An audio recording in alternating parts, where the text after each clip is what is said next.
So I wanted to put these things to your kind of attention. Hello. And again, this kind of schedule of timelines, deadlines, and notification lines are all posted on our website, so you can always review them again. I just want to kind of start off with what we have on offer and what you should expect. The financial aid, once again, is the CSS profile, not the common application. It's a different form for you to be eligible for our need based financial aid. What that means is we look at your family's demonstrated need. Are both parents working? How many kids do they have? What are the salary statements? And we try to make an assessment over how much your family can contribute and then how much we can support. Some families need all the support, so we give them everything that they need in terms of 100%. Some families only need 50%, so we'll only give them 50, some more, some less. So it's always case by case depending on the demonstrated need through the CSS profile. Please submit that file, that form, the CSS profile, if you are interested in financial support. Now, for students, Emirati students who are applying from the UAE or otherwise, there's a specific Sheikh Mohammed bin Zayed scholarship that will be awarded to those admitted Emirati students that covers the full cost of attendance. So you don't really need to submit the CSS profile, but you could submit the CSS profile if you're interested in the additional need-based funding for personal expenses.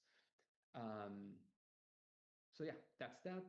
We talked about the deadlines. This is a repeat one, so just ignore that. Let's get started with the specifics. What are we looking at in terms of the Common App? If you ever visited the Common Application website, great. You're already at a head start. If you haven't already, don't worry, don't panic. This is where you're going to start learning a little bit more about it. The Common Application is the central platform for thousands of universities in the United States and abroad, but mostly American universities. You have to go to the Common App website and start registering an account. Now, you can, as I mentioned, go and Google it, or you can go to our website and we link it to you. Once you land at the Common App site, you will have to sign up with a username and a password and start an account. And you can apply, these are the options that you have. But for NYU Abu Dhabi, you can only apply as a first year. Now, don't worry, if you are a student attending a university or a college somewhere else, that's fine. You can still apply to NYU Abu Dhabi, but only as a first year student. You cannot apply as a transfer student. So that's the only difference. So even if you completed 1 year at a different university, you can still submit an application to NYU Abu Dhabi as a first year student. That means that you will still have to, if admitted, complete 4 years at NYU Abu Dhabi to get your undergraduate degree, and no credits or units hours that you have completed at your other institution will transfer to NYU Abu Dhabi. So just to get that point clear, always choose first year student regardless of whether you're currently at a university or at high school. If you are at a university and maybe completed 2 or more years, we don't usually advise those students to apply to us and start their education all again from the beginning. You're more than halfway through, then complete your undergraduate, maybe apply to some of our master's programs or our PhD programs, for example.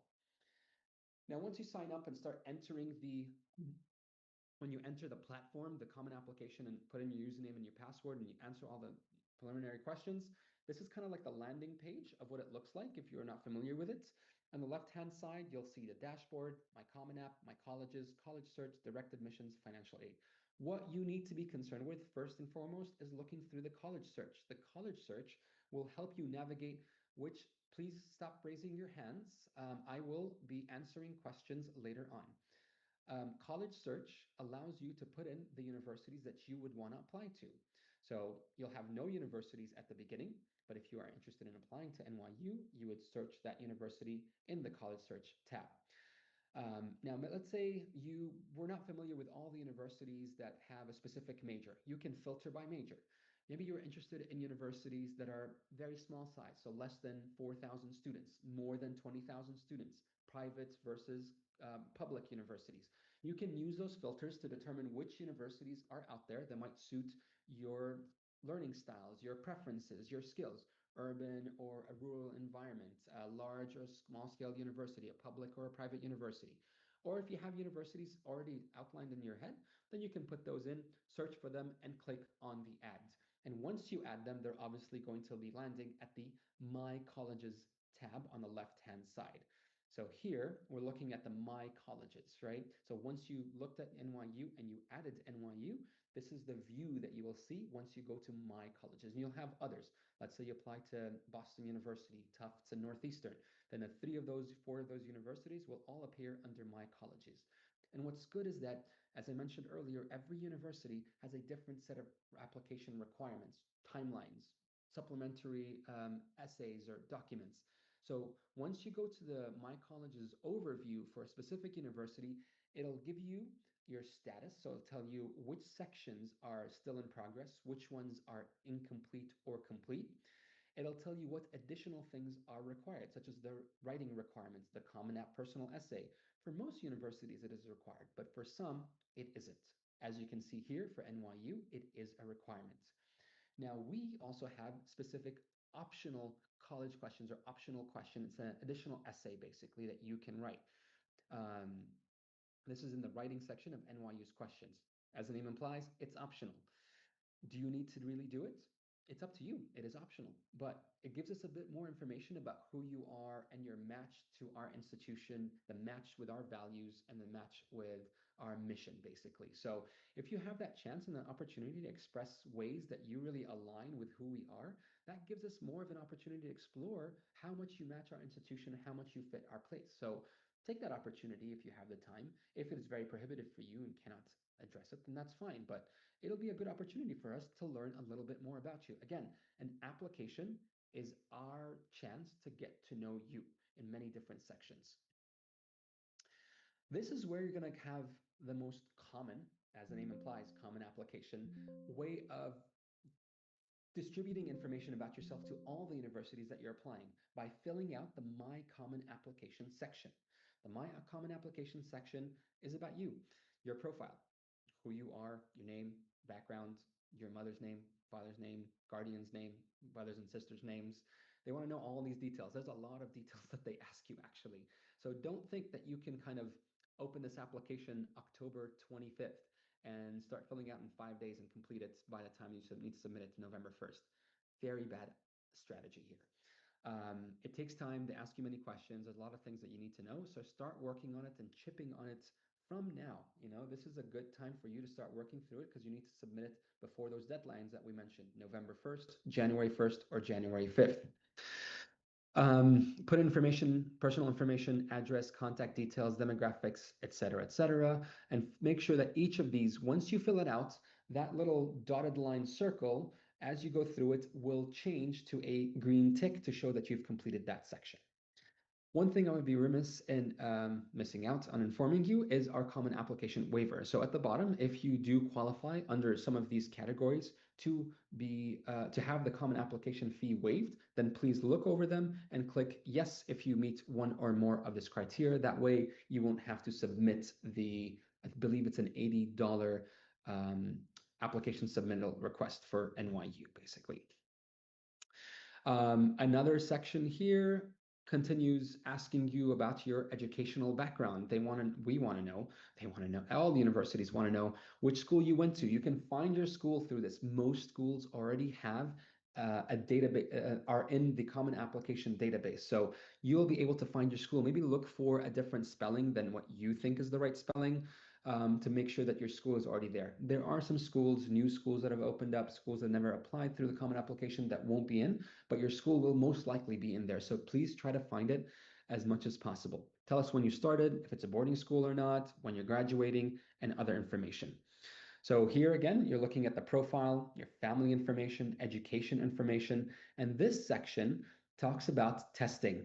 We want to see if you have taken the SAT, the ACT, or any other one of these tests that are listed over here, including your English language test that you're most likely needing to submit, including the IELTS and or Duolingo, TOEFL, etc.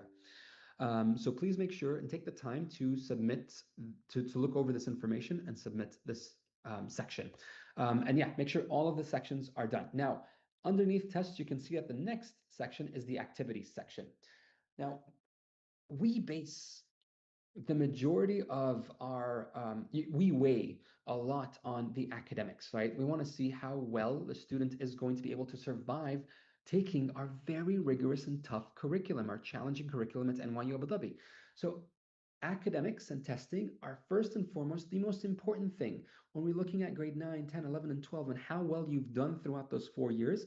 we're going to base the majority of our decisions on how well you've performed in your academics and in your testing.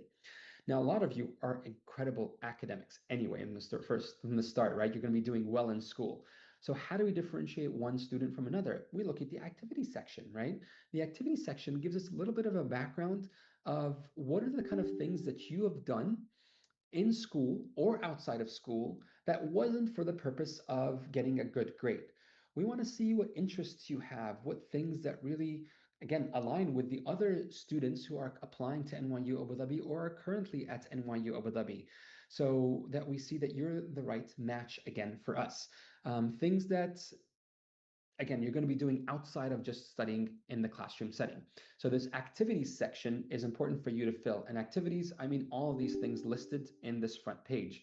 It could be your hobbies, in fact, right? Maybe you have and play in a band at home with your friends. You're the drummer, your friend's a bassist, someone else is a singer. That's fine. Put that in there. Maybe it's a more professional thing that's been done in school, something like a chess club or an MUN debate club. Put that in.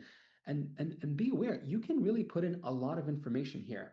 The type of activity that it is, whether you're a participant or a leader in it, the name of an institution or an organization that you are part of, and they give you up to 150 words to explain what this activity is. So don't assume just because we're a very, well-versed, experienced college team, admissions team, that we know what some of these words are, affiliations are, or acronyms are. Avoid those things because we want to know what it is that you did in the math competition circle as a student coach. Let us in on it and tell us how many years you've done it for. Tell us how many hours you spent per week and how many weeks per year you did these things. This helps kind of embellish your application, boost your application. Now, some students had the opportunity to do many things through their schools. Others didn't have that many opportunities in their schools, and that's fine. That's why we appreciate if somebody did things on their own, in their own time. So you may have so many things that you want to relay to a university. So how do you put it in the best way possible? These are some good and useful guidelines and tips so that it looks really kind of cohesive and presents itself in the best light, where you put the most important or impactful things. You decide what the most important means to you. Maybe you're applying to an engineering program at a different university, and so you want to know and show how much engineering oriented things that you are involved in. That's fine. Maybe you want to show your orientation towards community service, even though you're applying to an engineering program. You can put that first, whatever it is. Cluster the activities, avoid acronyms, like I said, because I can't guess what PET or GEB, whatever those things may be. You need to explain what those things are. We look at everything, so make sure that your spelling and your grammar in these are going to be looked over very, very well. The next section is the writing section. This, as I mentioned, is pretty much the personal statement. Now, as the name implies, a personal statement or the personal essay is personal. It's about you. Now, these are three of the different topics that are presented that you can choose one of and write about 650 words to show who you are, the challenges that you faced and overcome, the aspirations that you have. Look at this one. Reflect on a time when you questioned or challenged a belief or idea. What prompted your thinking? What was the outcome? Don't spend 500 words on the time that you challenged the belief or the idea. Spend 150 words on it, minimal time, but spend a lot of time about what prompted your thinking. What was the outcome? That becomes the personal part, right? So always think about how these essays are going to be about you, not about the event, not about the person that you have been inspired by, not about the topic that you're really interested in, but how it affects you, who you are. Think of it in another way. I know your grades so far. I know your activities so far. Let me know something in the essay that I don't know about you. Make it personal. That is where your uniqueness comes out and shows us a little bit more about who you are.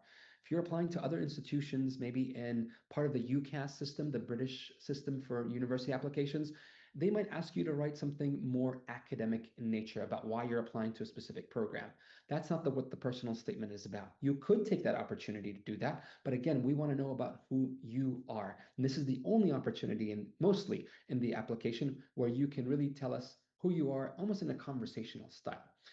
Now, there are many ways to go about it. We're not going to be the authority to tell you about like how you should approach the essay, but here's are some tips about like brainstorming and understanding which essay should I choose? Which one is the best reflection of who I am? I think you should really take the time to try to answer each one very briefly, very, offhand writing and kind of just putting your thoughts down on paper to see which one's the easiest for you, which one's the most natural one for you.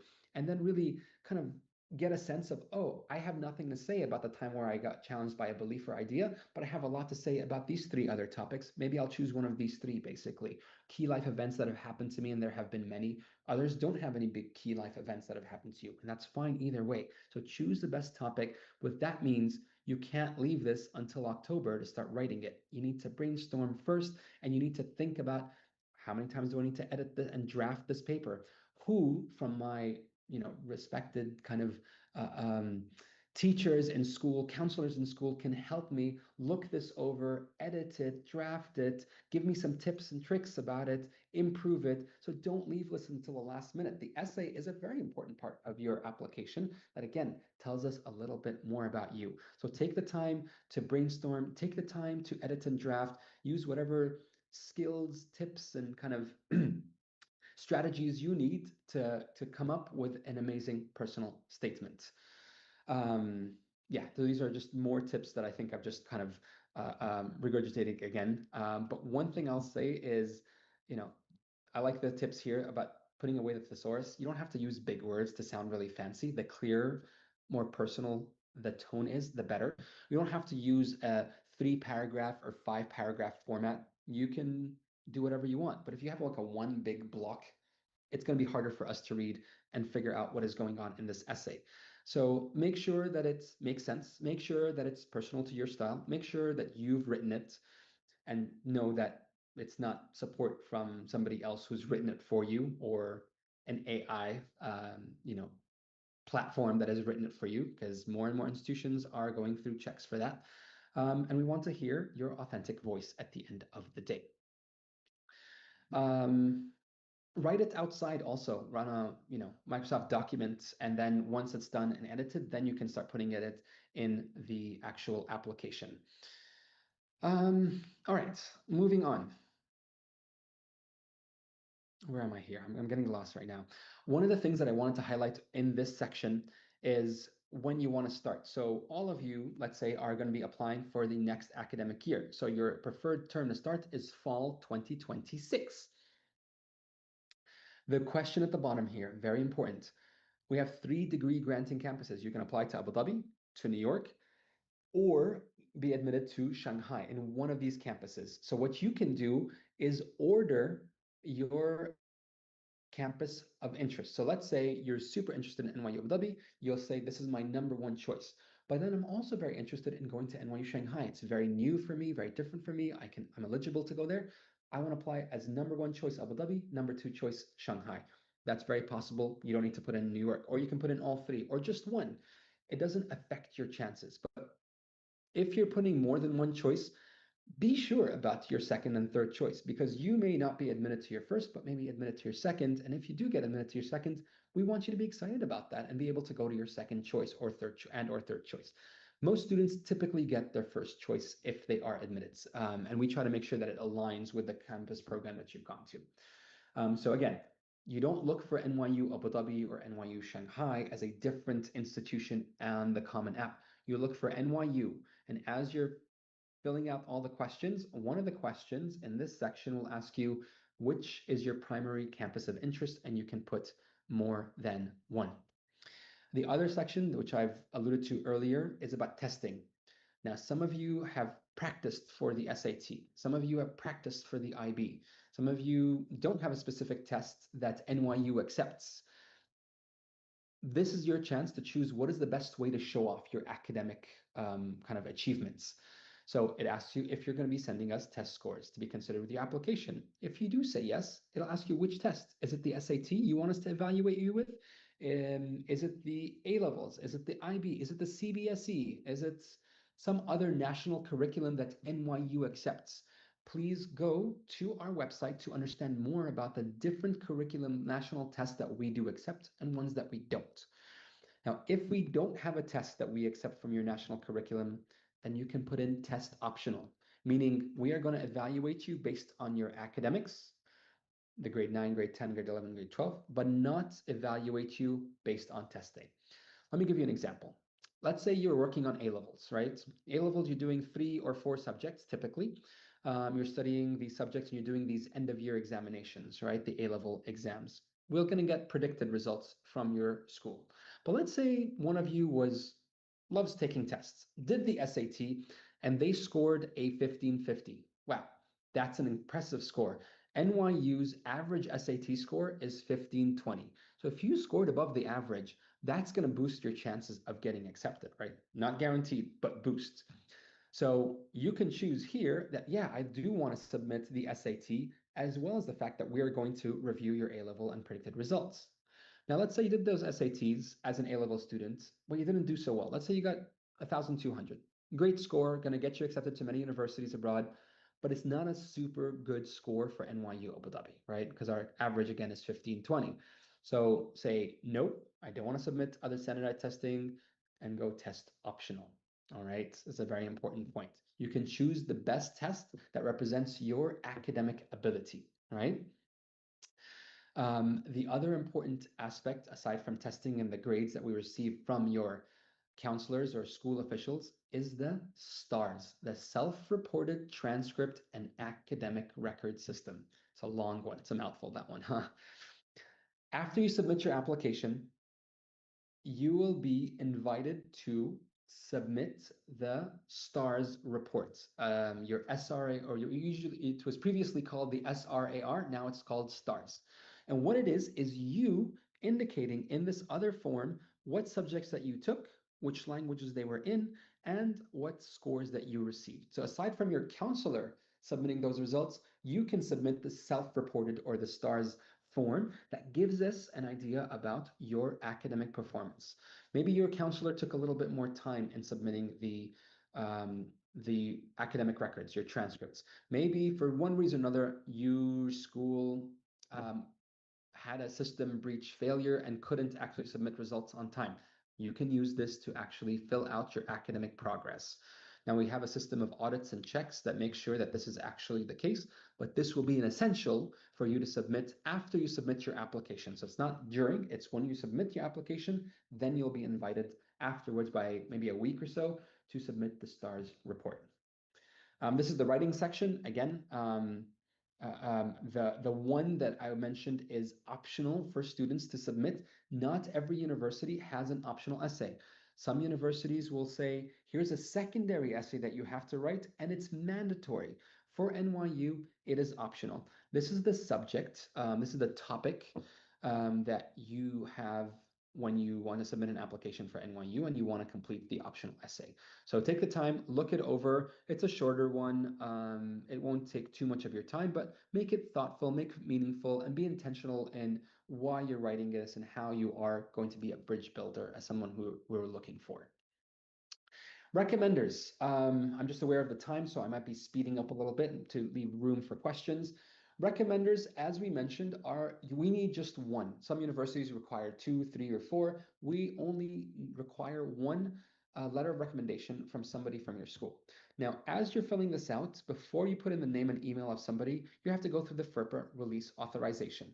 This it's a data protection privacy act that allows your information to be secure so that you're the only one who gets information about your records, and it gives the recommender the authority to submit a recommendation on your behalf without you looking over it. So that gives us transparency, authenticity, and verification that you did not kind of look over the letter of recommendation to see what they wrote about you. It's an important part before you actually put in the name and invite the name and email of your recommender that you're going to invite to write a letter of recommendation through. So again, your transcripts, your letter of recommendation, I don't need them from your email, not from you as a student. I need them coming from your school directly through the common application as you put in these names and emails of these recommenders and school officials. All right, so as you go through this, it'll be very, very intuitive, very, very straightforward, very clear what I'm talking about, but you need to get started on it.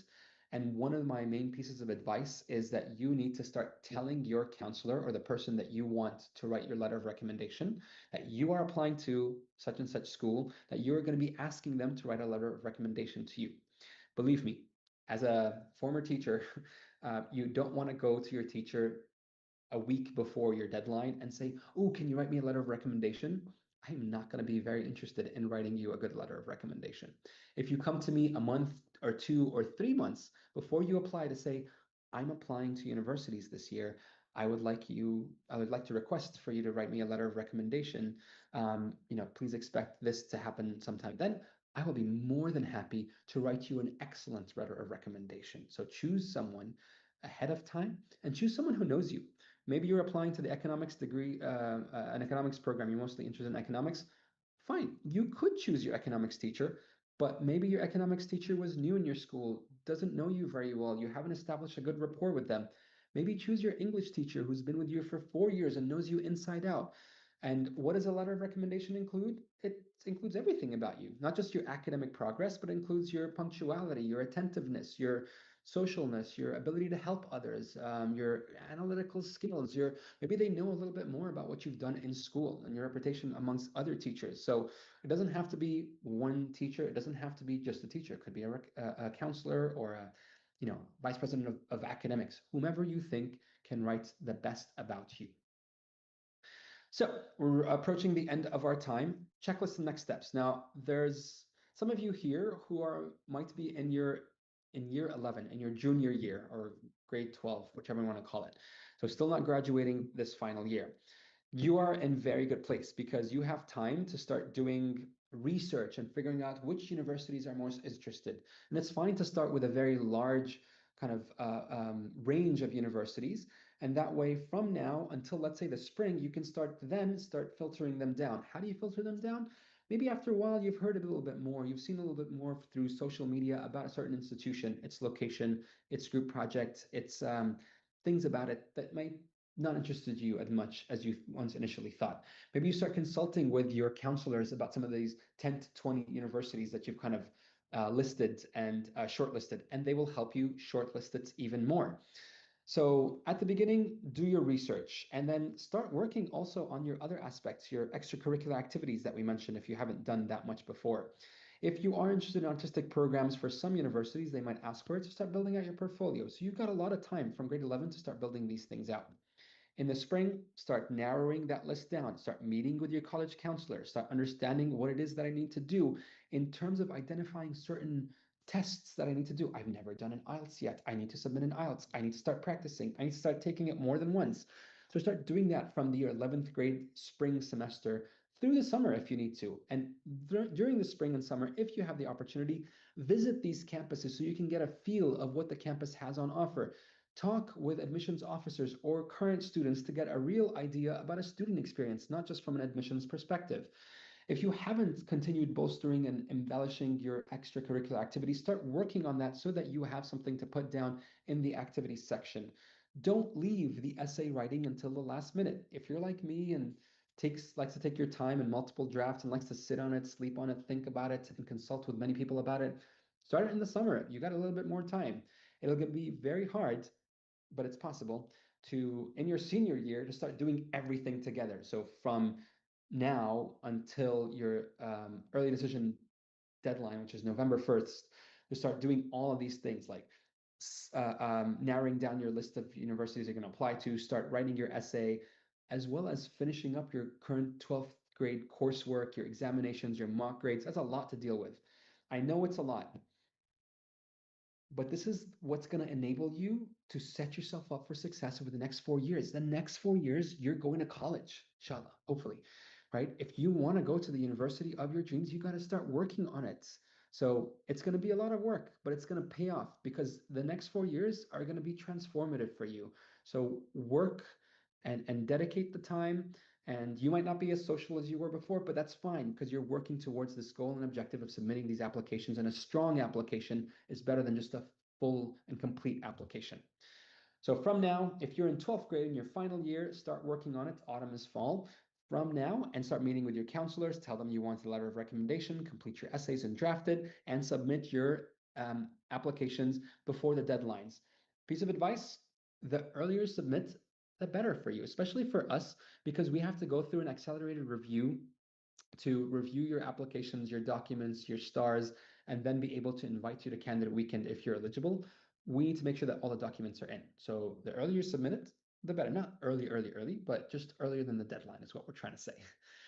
And then you're going to find out about your application decision sometime in December, in February, or in April, depending on when you submitted your application. When you get a notification by May 1st for those late applicants and regular decision, you need to submit whether you want to take our offer or not. And later on, we have more to discuss about submitting your final transcripts after you graduate, your diploma, and things like that.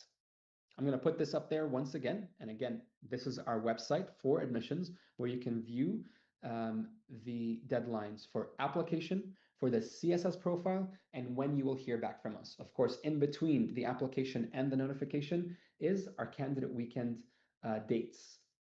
You don't come to candidate weekend unless you get an invitation to candidate weekend, folks, all right? So I'll leave room for questions, but before that, you probably already have our admissions email and our number. As you go through the application, when you have a hiccup here and there, not quite sure what to do, you can go and email us. A lot of our staff are in the office. A lot of our staff are traveling. Maybe we'll be visiting your school sometime soon. So shoot us an email and find out what you want to find out. If you have specific questions about the CSS profile, go to nyuad.financial.support@NYU. Admissions and financial support are separated. So if you have CSS profile questions, go to them. If you have admissions questions, go to us. And of course, go to our website, explore more about our academics, about our students, about what they do. Go to our social media handles and see what our students are up to. We've got playlists curated by our students as well. And thank you for listening to me for the last hour talking about how to get yourself best prepared to tackle the Common Application, navigating the Common Application to submit a strong application to NYU Abu Dhabi. So we have some time. I'm going to look through chat. Whew, chat, you have been busy. Okay. And try to answer as many questions as I can in the next 10 minutes. All right. So we are a very internationally diverse institution. We take many international tests. Please visit our website and go to the International Qualifications tool to see if your national test is a test that NYU and NYU Abu Dhabi accepts, okay? Big standardized tests like the French Baccalaureate, A-levels, SATs, IBs, CBSEs, those are tests that we accept, no question, no doubt. If you're going through a British curriculum and see a question about the IGCSEs and A-levels, we're looking at typically 3 A-levels. Students who do 3 A-levels are the ones who are going to be best platform to be competitive. We get thousands of applications. You want to look competitive. If you only have 2 A-levels and somebody else has 3, we're going to be looking more seriously at a student with 3 A-levels. If you have 4 A-levels, and I've seen many students who have attempted such a crazy feat of academic success, that's good. Not necessary, but that's very, very good. It kind of boosts your application a little bit more. You still have to get those A grades. We don't have a minimum cutoff point, by the way. We're just looking for students to be competitive. So 3 A stars is really what we're looking for. So language of instruction, very good question. Now, if your language of instruction for your entire life has been English, of course, you do not need to submit an English language test. Even if, let's say, you're a Bahraini national like me and your mother tongue or national language is Arabic, you don't need to do that. But the schools that I went to, even though everything was taught in English, I still had to take an Arabic course in Arabic, a religious studies course in Arabic, and I also had to take civics or social studies, call it what you want, in Arabic. That means I needed to submit an English language test. So just because most of your classes are in English doesn't mean that you're exempt and don't need to do an English language test. If you did 2 or more subjects in a different language, you most likely will need to submit an English language test. All right, financial aid through CSS profile is only optional for US Abu Dhabi Chinese citizens, or is it an option for? So the CSS profile is available for all international students coming to NYU Abu Dhabi. So regardless of whether you're a Chinese citizen, Indian citizen, an American citizen, you need to submit the CSS profile to be eligible for financial support for NYU Abu Dhabi. It's the application for all international students to NYU Abu Dhabi. Now, the FAFSA is only for US citizens, and it only applies if you're applying to the NYU New York campus, not to NYU Abu Dhabi. Even American citizens, regardless of where you are studying, have to apply through the CSS profile to NYU Abu Dhabi. All right. My colleague Wendy, who's in the background, also put in your international qualifications tool. This in the chat will allow you to see if your national test is allowed, and it'll give you what is a requirement and what you need to submit. I'm in 12th grade. My school education board has changed from grade 11. I had ICSEs until 10th, 11th and 12th CBSE board. How do I request school to submit transcripts for me from 9th to 12th? So your school typically, if you've changed schools, typically will have your records from your previous institutions. If it doesn't, that's fine. You can get those from your previous institutions and submit those through the STARS record, right? Now, students in this kind of mixed Indian curriculum typically have an external examination in grade 10 and the external examination in grade 12. We'll need to get the results of grade 10 and grade 12 if you've graduated. If you haven't graduated, we're going to look at predicted results. In the same way they look at predicted results of IB, predicted results of A levels, predicted results of French bac, and predicted results of CBSE exams. Okay, with a GPA of 3 out of 4, something like that, and A-level grades ABCC, what are my chances? I already graduated. Is there anything that I can do to improve my chances? Now, we're not here to tell you you're guaranteed accepted, not accepted, because there are students who submit 3 A's and don't get accepted. Some students who have a 4.0 GPA who don't get accepted. Some students who have a 1530 in their SATs who don't get accepted. It's because something in their application wasn't fully up there. Not that they're a bad applicant, but something in their application wasn't as competitive as other applicants. For us to be very transparent, most students are scoring those 3 A's, if not A stars, right? So having A, B, C, C's is not going to set you up with success in the admissions, or if I admit you, is not going to set you up with success at NYU Abu Dhabi, because the academics is of high caliber and rigor that students not getting those 3 A's are probably not going to be doing very, very well. When TOEFL is required, does NYU accept students with TOEFL score below 100 if their GPA is high? Now, I want everyone to understand that English language requirements, like a TOEFL test and a TOEFL score and IELTS score, is different than your academic performance in your English class. You could get an AP English literature class and get a 5 out of it. 5, right? That's a top score that you can get in an AP class. But if you are required to submit an English language test, such as a TOEFL, then you still need to submit a TOEFL or an IELTS or something else. Those thresholds are the minimum. So that means that if a student didn't score 100, we won't be as confident that they'll be able to survive our curriculum, in the same way that if a student scored less than 3 A stars, we're not sure that they're going to do well through their 4 years of university at NYU Abu Dhabi. So even if you have 3.9 and you need to submit a TOEFL, we're looking at 100 and above. For candidate weekend, if I'm invited, do I need to apply for visas? We will be able to, for candidate weekend, if you're invited, we are going to cover the cost of this event, which means flights, visas, accommodation, transportation in Abu Dhabi. We will cover that for you.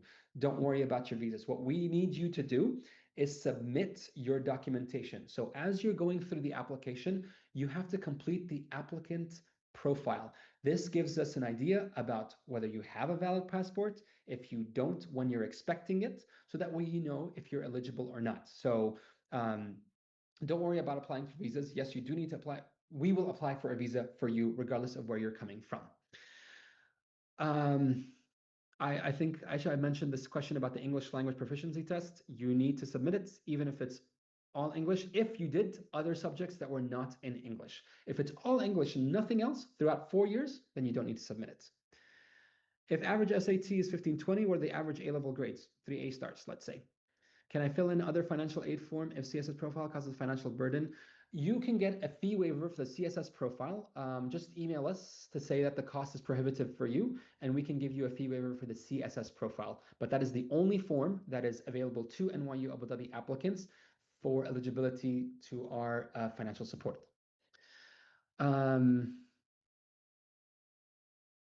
Okay, this is a long one. Pre-fall program, NYU ability for graduate course in film and media. We noticed that our application portal is still asking for submission of English language proficiency test. We should have been studying English language medium. So I think I clarified the English language, requirements. If you still have specific questions, please email us about this. Actually, let me quickly go back to our email in case you missed that. And I'm just going to quickly go through the questions. I haven't done my SATs, but I have Cambridge ICSEs. Again, if you are in a British curriculum, you don't need to do the SATs because your focus is going to be on the A levels. If you will not complete the A levels for whatever reason, you will be less competitive than your other colleagues in a British curriculum who graduate with 3 A levels. But I have Cambridge ICSE results, which I've completed in 10th. Can I submit that? It's just not as strong and not complete from a British curriculum. British curriculums, we're expecting 3 A levels. If I'm rejected early decision 1, can I apply again for ED2? No, you may not. You can only apply once per application cycle. Chinese student preparing for SAT and AP, is that accepted? Sure, anyone. Bahraini, SAT and AP is accepted. Chinese, SAT and AP is accepted. That is not a problem. I must enter some essential competition and win prizes. Some of you have had the opportunities to do that. Some of you haven't. If you have and you did, it again boosts your application. You're kind of showing off your additional skills and additional kind of things that you've achieved. You can only apply to any of our campuses 1 time per year. So ED to NYU AD, but you cannot do an application RD to the New York City campus then if you don't get accepted the first time. We are looking at the top scores for any curriculum. So if I'm talking about a French baccalaureate system, 16 and above. CBSE, 90s or even 95s and above. SATs, 15, 20 and above. APs, mostly 5s. American curriculums, we're looking at 4.0s, 3.8s, 3.6 sometimes, GPA. Depends on what your curriculum is like. So really, it depends. You got international awards and MUN and your local competitions. That's great. It boosts your applications. Okay. What do you value in applicants the most? Oh, like I mentioned, we put so much effort into we put so much weight into the academics of the students, but we value the students who really fit our vibes, if I can say that, right? We want to see that the students love doing more than just studying. We want to see the students as very global minded. They want to take advantage of the global model of education that we have at NYU Abu Dhabi, where you get to travel the world, where you are sitting amongst the most diverse student body ever, where you want to come to do something very different, be part of a liberal arts university, be part of an American institution, but go to the Middle East and study in the midst of Asia, Europe, and Africa, something that's so unique in a small campus to get to know everyone in a family-like environment. So the more that you can kind of show those aspects in yourself in your application, the better it is for you. Whether you've done English O levels or not, or English A level, you still need to do English language test if you took subjects in other courses like a national examination or a national subject like Arabic, for example. My grade 12 exam will end in mid-March. So when should I apply? You need to apply now. Anyone who is going to graduate in the next 9 months to 1 year, you need to apply between your final deadline of November 1st, January 1st, or January 5th. Even if your final exam isn't until March or May or July, we will ask you or your schools for predicted results, whether that's, again, French bac, A levels, IBs, things like that. Mary, ED2 candidates receive far better financial aid packages. I cannot endorse that statement. Listen, there's a lot of things going out on the rumor mills out there. You do not, students, not to you, Mary, please don't take this personally. We are the staff. We know the stats. It is incorrect to say ED2 students receive far better financial aid applications than ED1. ED1, ED2, RD applicants get an assessment over the type of financial demonstration, over the demonstrated need that they have in the family, and that's what determines who gets what. So maybe in ED2, more students who applied for financial aid had more money and were able to pay more, and that's why they received less financial aid. It's not about the ED2. So please don't believe everything that you hear because you don't have, as a non-staff person, the full perspective of what's going on out there. Good reference letter for a PhD student. I don't know anything about PhD students. I'm talking about the undergraduate students. We're running out of time, folks. I have tried to answer many questions, and there's so many more. They keep coming. I cannot do this all day. We have other events that are happening where you can ask those questions, but please utilize our email addresses. I really hope that all that I've mentioned over here has been productive and helpful for you to get started in your application. That was the purpose of today's session, is to really get you an idea about what the Common App is, how to best fill it out to make a strong application. And from there, you just have to kind of take it step at a time and email us with other questions. What we cannot do is give you an idea about your chances of success. I've gotten this, I've gotten that. Is this good? Is this bad? We're not here to arbitrate. What we're here to do is to tell you that NYU Abu Dhabi's admissions process is very selective. The higher your grades are, the better a chance it is. The more activities you have, no, I'm not going to say the more activities, because you may have less activities, but they have made a more of an impact. So having activities is a good thing. Great writing is an excellent thing. English language testing, if required, is an important thing. But your application to NYU Abu Dhabi is contingent upon you submitting a strong application, competitive amongst our very competitive cycle. So I'll just end it there to say I wish you all the best of luck, not just with NYU Abu Dhabi, but with all the different universities that you apply to. And remember, you may not get into your first, second, or third choice. That's fine. Apply to many universities. Don't apply to too many, though. Don't go crazy. And we wish you the best of luck. Wherever you'll end up, it's about how you take advantages of the opportunities that you have over there. So good luck with the process. Call us up or email us, maybe even better, to answer any of your questions. And enjoy the rest of your day. Thank you so much for joining us. Take care.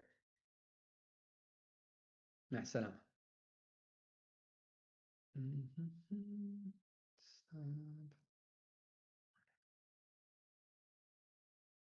Recording stopped. Stop share and